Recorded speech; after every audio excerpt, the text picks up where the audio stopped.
ছাতনা ১ নম্বর গ্রাম পঞ্চায়েতের উদ্যোগে বিশেষ স্বাস্থ্য পরীক্ষা শিবির আয়োজিত হলো ছাতনা অডিটোরিয়াম হলে মঙ্গলবার সকাল 10টা থেকে বিকেল 4টে পর্যন্ত এই স্বাস্থ্য পরীক্ষা শিবির অনুষ্ঠিত হয়।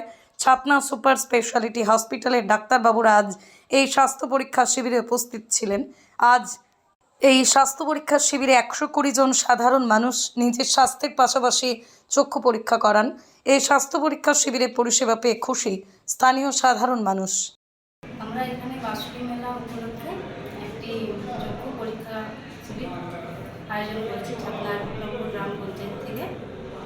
এখানে আমাদের যে চক্ষু দেখানো হয়, মানে চোখের যে পরীক্ষা হচ্ছে 45 বছরের ঊর্ধ্বে যাদের চার্লসের প্রবলেম হয়েছে তারা এখানে আধার কার্ড নিয়ে এসে চোখ দেখানো হচ্ছে এবং তাদের যদি চশমা লাগে চশমার ব্যবস্থা করা হয়েছে। সেই চশমা আমরা 17 এপ্রিল আনুষ্ঠানিকভাবে ডিস্ট্রিবিউশন করব।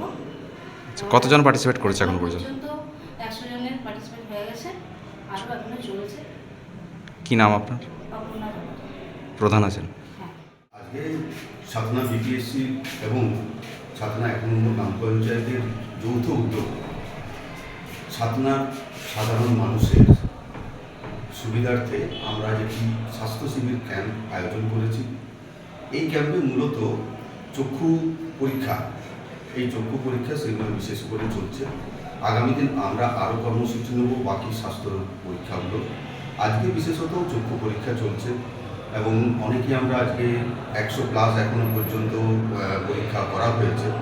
অনেকেরই দেখেছি যে কারো অপারেশনের প্রয়োজন হয়েছে, সেগুলো আমরা বিপিএসসিকে ফরওয়ার্ড করা হবে এবং যাদের 45 বছরের ঊর্ধ্বে যারা বয়স তাদেরকে আমরা আনুষ্ঠানিকভাবে 17 এপ্রিল সেখানে বিডিও, পঞ্চায়েত সমিতির সভাপতি, আমরা চেষ্টা করব আমাদের ডিস্ট্রিক্টের কোনো আধিকারিককে নিয়ে আসার এবং এই ছাতনা 1 নম্বর গ্রাম পঞ্চায়েতের উদ্যোগে আনুষ্ঠানিকভাবে সবাইকে একই মঞ্চে রেখে আমরা এই চশমাগুলো ডিস্ট্রিবিউশন করব।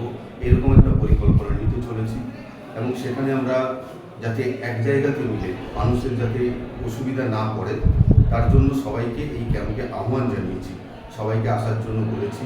আজকে এই ক্যাম্পটিতে আমরা যে সাধারণ মানুষের সাথে কথা বলে দেখলাম, আমরা যদি এই ছোটো ছোটো ক্যাম্পগুলো করি সাধারণ মানুষের সত্যিই উপকার পাওয়া যায়। তারা নিজের বাড়ির সামনে এসে পড়ে তারা হসপিটালে গিয়ে লাইন দেওয়ার প্রয়োজন হচ্ছে না।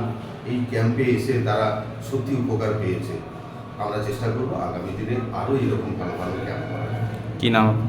আমার নাম সঞ্জয় দত্ত, আমি পঞ্চায়েতের পরিচালন কমিটির একজন সদস্য।